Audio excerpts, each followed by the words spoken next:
আজকে 31শে জুলাই 2020 সাল এবং শুক্রবার। নিজেকে পরম সৌভাগ্যবান বলে মনে করছি এই মুহূর্তে, কেননা পূজনীয় মহেন্দ্রনাথ দত্তের মতন একজন মহাপুরুষ, বিশাল মহাপুরুষ, তাঁর 150তম জন্মতিথি পালনে যে অনুষ্ঠান হচ্ছে তাতে অংশ নিতে পারছি, সেই জন্য নিজেকে পরম সৌভাগ্যবান বলে মনে করি। প্রীতম বাগচি বলে একটি ইয়াং ছেলে এই ঠাকুরবাড়িতে এসে আমাকে বলছেন যে মহেন্দ্রনাথ দত্তের এরম একটা অনুষ্ঠান হবে, আপনি যদি দু চারটি কথা তার সম্পর্কে বলেন তো খুব ভালো হয়। শুনে আমার আনন্দ হলো এই কারণে যে আমি তখন খুব অল্প বয়স, আমার তখন প্রায় ক্লাস 6-7 পড়ি, এইরকম একটা ক্লাস, অতি অল্প ছেলে, বাচ্চা বয়স। আমার ঠাকুমা আমাকে এই সৌভাগ্যটা করিয়ে দিয়েছিলেন। এখানে শ্রীমৎ জন্মতিথি উৎসব পালন হচ্ছে। তা আমার ঠাকুমা, তিনি মায়ের মন্ত্রশিষ্যা ছিলেন, তিনি শ্রীমৎ একমাত্র পুত্রবধূ। তিনি আমাকে বললেন যে দেখ, তুই স্বামীজির বাড়িতে মহিমবাবু আছেন, তাকে গিয়ে তুই এই প্রসাদটা দিয়ে আসবি বলে আমাকে একটু প্রসাদ দিলে সেটা আমি ওনার কাছে দিতে যাব। দেওয়ার সময় তিনি আমায় বললেন, আমার ঠাকুমা আমায় বললেন, দেখ একটা পাতাতে হোমের ফোঁটা নিবি, আর তার সঙ্গে চণ্ডীমঙ্গল ঘট যেটা মা প্রতিষ্ঠা করেছে তারও একটুখানি মানে সিঁদুর যে দেয়া আছে সেই সিঁদুরের টিপু দিবি বলে দিয়ে ব্যবস্থা করে আমায় দিলেন। দেওয়ার সময় বলছেন যে এই যে চণ্ডীমঙ্গল ঘট স্থাপন হয়েছিল, মা করেছিলেন, যেটি ঠাকুর ঘর আমরা বলি কথান্বিত ভবনে, তার সম্পর্কে অনেকেই জানেন, যেহেতু এটা প্রাচীন ব্যাপার। 1888 সালের 6ই অক্টোবর শ্রী শ্রী মা এই ঘট স্থাপন করেছেন, ঠাকুরের পট প্রতিষ্ঠা করে নিত্য পুজোর ব্যবস্থা করেছেন। 88 সাল থেকেই এই ঠাকুরবাড়ি বলে পরিচিত হয়েছিল।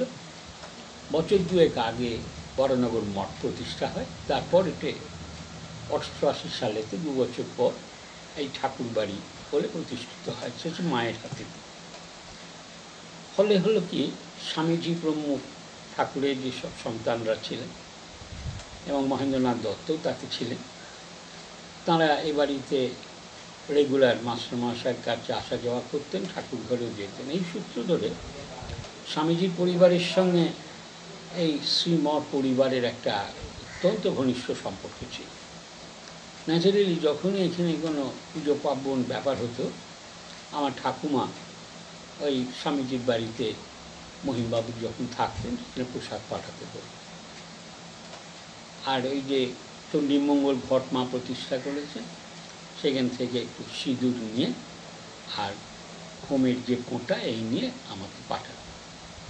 এই যে সিঁদুরের ফোঁটা যেটা বলছি, চণ্ডীমঙ্গল ঘটের সিঁদুরের ফোঁটা, এটিকে ঠাকুরের সন্তানরা, বিশেষ করে স্বামী ব্রহ্মানন্দ মহারাজ, এটিকে নাম দিয়েছিলেন জয় টিকা। অর্থাৎ কি না, এটি যদি কেউ কপালে দেয়, ব্রহ্মানন্দ স্বামী এবং তদানীন্তন কালে সাধুদের একটা অদ্ভুত ধারণা ছিল, মায়ের প্রতিষ্ঠিত ঘট তো, ওটি যদি কপালে দেওয়া যায় তাহলে কপালে যে সমস্ত দুর্গতি থাকে বা দুর্বুদ্ধি থাকে বা কপালে যদি কোনো দুঃসময়ের ব্যাপার থাকে, সেগুলো নাকি কেটে যায় ওই টিপটি মাথায়। তাই জন্যে ওই হোমের ফোঁটার সঙ্গে ওই চণ্ডীমঙ্গল ঘটের যে সিঁদুর ফোঁটা, সেটাই আমার বহুকাল ধরে ঠাকুর বাড়িতে তার একটি ইম্পর্টেন্স আমরা দেখে এসেছি। তাই তিনি হোমের ফোঁটার সঙ্গে ওই চণ্ডীমঙ্গল ঘট যেটা মা দুর্গা প্রতিষ্ঠা করেছিলেন, এই তারও ফোঁটা নিয়ে আমি তো বেরিয়েছি। বেরিয়ে গিয়ে সোজা হাঁটতে হাঁটতে গিয়ে স্বামীজির বাড়ির সামনে এসে উপস্থিত হয়েছি। আমার তো ছোট্ট বয়স, ওই যে বললাম ক্লাস 6-7 এরকম একটা পড়ি। আমি তো তখন গেট দিয়ে দরজার মধ্যে দিয়ে ঢুকেছি, ঢুকেই ডান হাতেতে একটা ছোট ঘর আছে, সেই ঘরেতে নাকি উনি থাকতেন। আমি তো আমি প্রথমেই যাচ্ছি ধরুন, আমি যেতে গিয়ে দেখি পাশে যে রোয়াকটা আছে সেই রোয়াকেতে 2-3 জন ইয়াং বাচ্চা নেই বলবো, সেরকম এখানে বসে আছে। তার পাশেতে কাপড়েতে সাদা কাপড়, আর পাশে সব লাল রঙের বর্ডার দেওয়া আর কি। আমাদের পূজনীয় মহেন্দ্রনাথ দত্ত মহাশয়কে তাহলে দেখাটা দেখভাল করে। তা আমি যেতেই তারা বললেন যে দেখুন এখন তোনার সঙ্গে দেখা হবে না। তখন প্রায় 3:30-4 বাজে। দেখা করা যাবে না। তা আমি বললাম দেখুন আর কিছু না, শ্রীমর বাড়ির থেকে আসছি, মাসমশাইয়ের বাড়ির থেকে। আজ ওখানেতে মাসমশাইয়ের জন্মতিথি হয়েছে, তা আমার ঠাকুমা এই ওনার জন্য এই পোশাক পাঠিয়েছেন, এই আপনাকে দিলাম, আপনারা উনি উঠলে ওনাকে দিয়ে দেবেন, আর বলবেন যে আমি এই শ্রীমর বাড়ি বা মাসমশাইয়ের বাড়ির থেকেই আসি। বলে আমি তো বেরিয়ে এসেছি। বেরিয়ে এসে কর্নাল স্ট্রিট ধরে হাঁটতে হাঁটতে আসছি। হঠাৎ দেখি ওখান থেকে পেছন থেকে ওই মেয়েদের যারা বসেছিলেন তাদের মধ্যে একজন ছুটতে ছুটতে রুদ্ধশ্বাস ছুটতে ছুটতে আসছে। পেশায় বলছেন খোকা দাঁড়াও, খোকা দাঁড়াও। আমি তো দাঁড়িয়েছি। বলেন দেখো তুমি ওইখানেতে চলো, তোমাকে উনি ডাকছেন। আর বলছেন তুমি বলো না যে আমি তোমাকে বলেছি এখন দেখা হবে না তবে না, এসব কিন্তু ওকে বলো না। আমি না তা কেন আমি বলে এইবার তো তার সঙ্গে গেছি। এইবার যখন গেছি তখন দরজাটা খোলা। আমি তো ঢুকতেই দেখি উনি একটা বিছানায় মানে দক্ষিণ দিকেতে তার মাথা, আর এই উত্তরের দিকে একটা পা করে একটা শুয়ে আছেন। তাহলে আমি যেতেই মাথাটা তুলে উনি বসেছে। বসে আমি ঢুকতেই তা দেখি উনি খুব আহ্লাদিত হলেন। আমি তার চরণ কমল আমার মাথায় দিয়ে আমি প্রণাম করছি। এই যখন আমি প্রণাম, আমি তখন বাচ্চা, খুবই বাচ্চা, হাফ প্যান্ট পরা ধরে। তা আমি তখন যেই নাম প্রণাম করছি উনি আমাকে খুব জোর জাপটে ধরলেন। মানে আমার জীবনে ভুলব না সেই মানে জোরে আলিঙ্গন করছেন, খুব আলিঙ্গন করছেন, পিঠেতে মানে হাত বুলোচ্ছেন, মাথায় হাত বুলোচ্ছেন। ভুলাই দেখি ওনার একটু মানে ভাবাবিষ্ট অবস্থা, কি চোখ দিয়ে ওনার একটু জল টলও পড়ছে, এরম একটা অবস্থা। তা আমি বললাম যে দেখুন এরম প্রসাদ নিয়ে এসেছিলাম। বললে হ্যাঁ ঠিক আছে।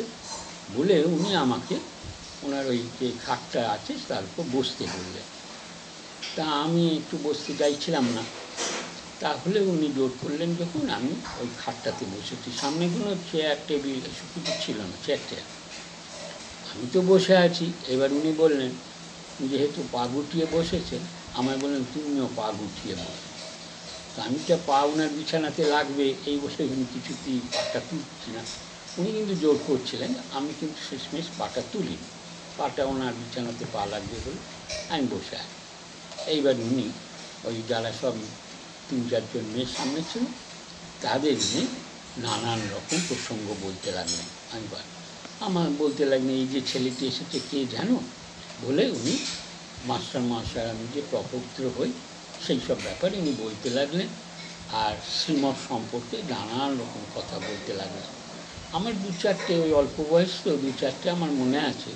তিনি ওখানে বলছেন যে জানো আমার যখন বাবা মারা গিয়েছিলেন, মানে ওনার বাবা যখন মারা গেছিলেন তখন এই মাস্টারমশাই যেই বলছেন যার বাড়ি থেকে এসেছেন তিনি আমাদের ফ্যামিলির একরকম গার্জেন ছিলেন।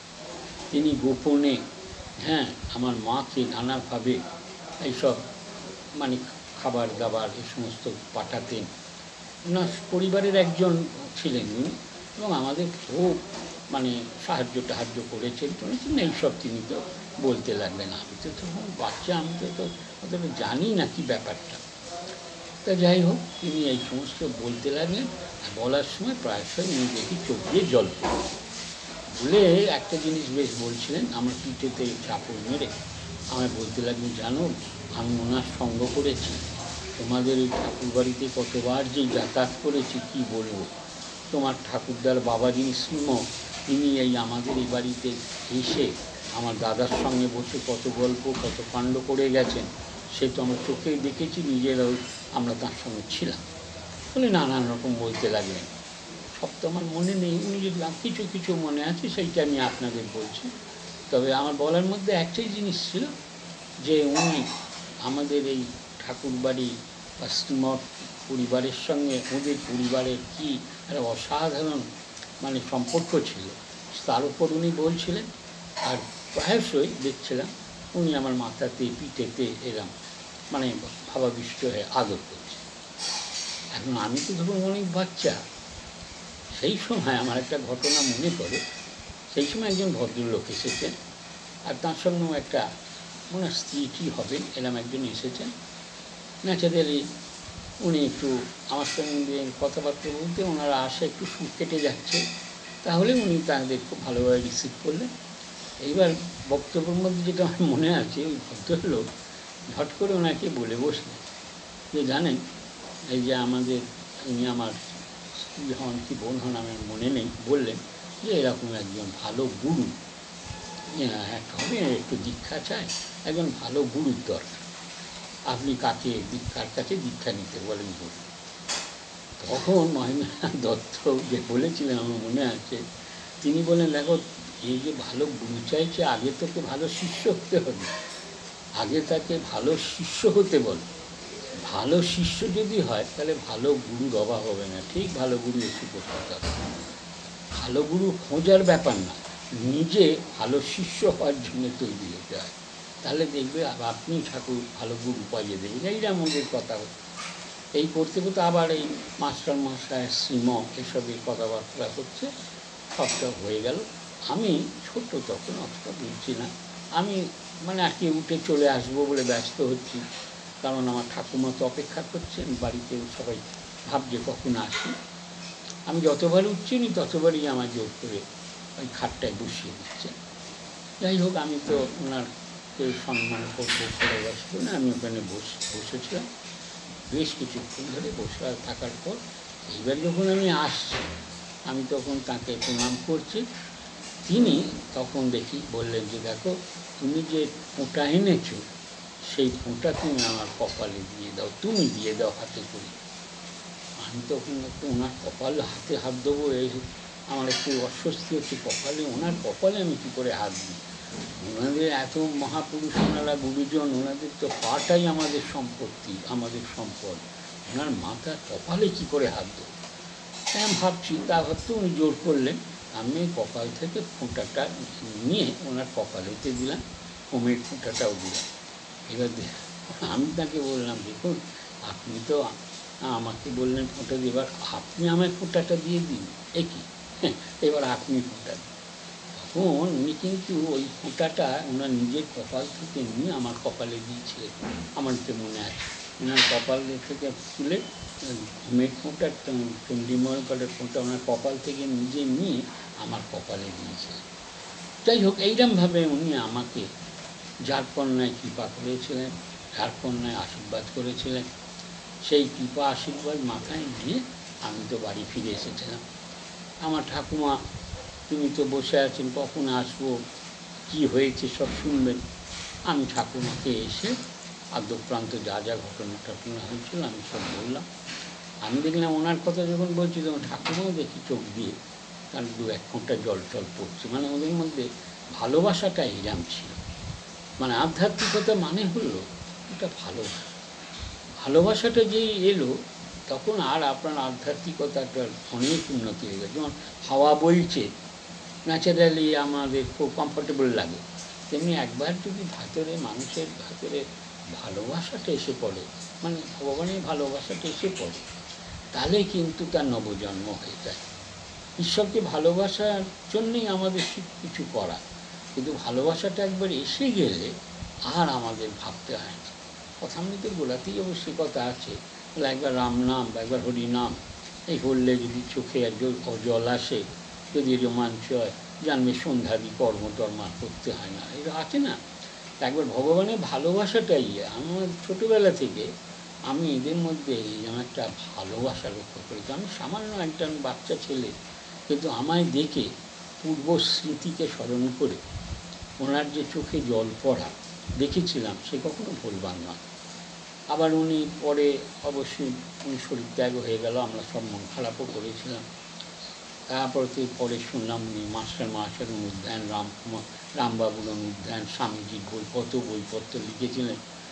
আমরা সেই সব বইপত্রগুলো টুকিটাকে একটু যতটা সুযোগ পেয়েছি পড়েছি, শুধু পড়ানোতে আমরা খুব ধন্য মনে করেছি। আর মাস্টারের সঙ্গে ওনার এমন একটা ক্লোজ কন্ট্যাক্ট ছিল, পার্টিকুলারলি স্বামীজির সঙ্গে তো ছিলই, এদের ভাইদের সঙ্গেও এমন ক্লোজ কন্ট্যাক্ট ছিল যে ভাবা যায় না। মাস্টারমশাইয়ের অনুধ্যান যদি আপনারা পড়েন, তাহলে মাস্টারমশাইয়ের সঙ্গে মহেন্দ্রনাথ দত্ত মহাশয়ের কিরম একটা সম্পর্ক ছিল, কি গাঢ় ভালোবাসা ছিল, সেইটে আপনারা পাবেন। আমার এইমাত্র মনে পড়ে গেল, একবার স্বামীজির বাড়িতে, তখন স্বামী জিতাত্মানন্দ মহারাজ সেক্রেটারি হিসেবে আসে। আমাকে হঠাৎ উনি বললেন যে দীপক, তোমাকে এখানেতে কথামৃতের উপর কিছু বলতে হবে। ঠিক আছে, আমি তো, উনি বলেছেন একটা বড় অনুষ্ঠান হচ্ছে সেইখানে, আমি তো বলতে গেছি। তা আমি ওখানে এই কথামৃত মানে গোড়ার দিকটাই, কীরমভাবে কথামৃত রচনা হলো, মাস্টারমশাই কী করে ঠাকুরের কাছে গেলেন, এইসব বিষয়ে আলোচনা হচ্ছে। তা আমার আলোচনা যখন শেষ হয়ে গেল, তখন জিতাত্মানন্দ মহারাজ বক্তব্য শেষে সুন্দর বলছিলেন, যেটা খুব ভালো লাগছিল।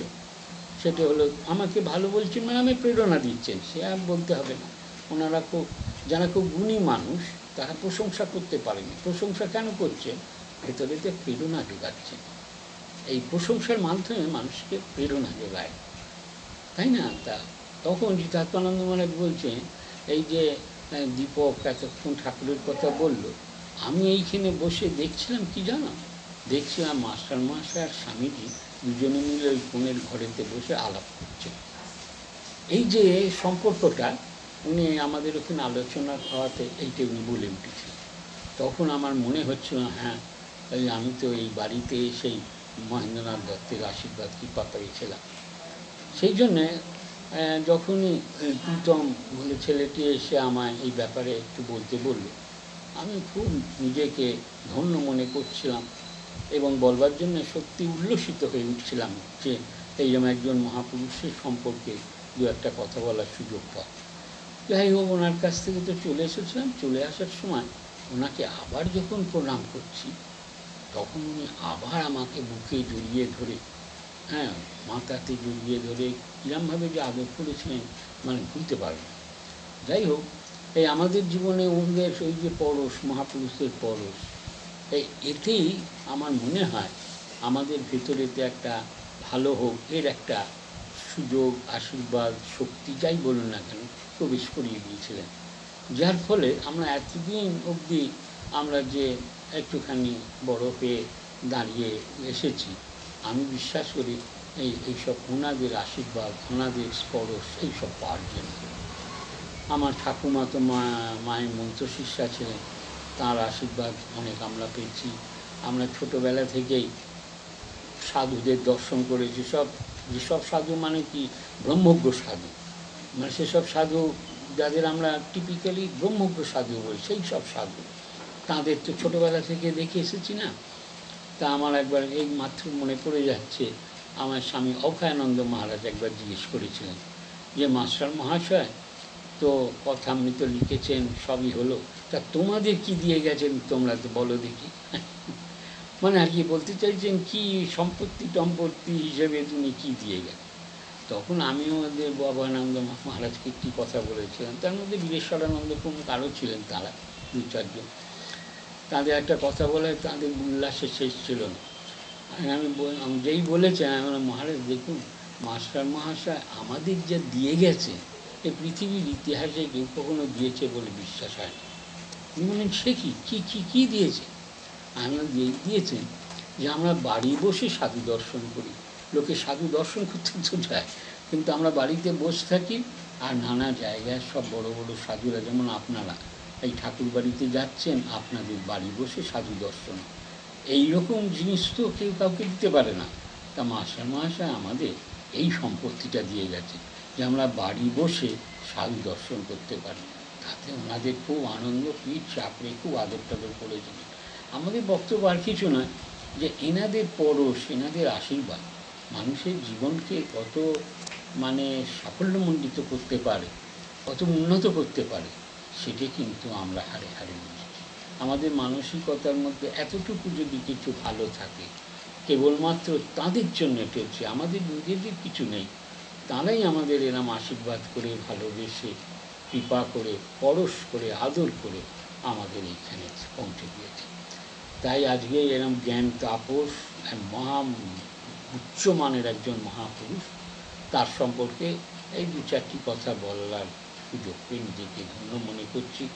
আর প্রীতম এসে যে আমাকে এতে সুযোগ করেছে, তার জন্যে তাকে আমার অনেক শুভেচ্ছা, কৃতজ্ঞতা জানাচ্ছি।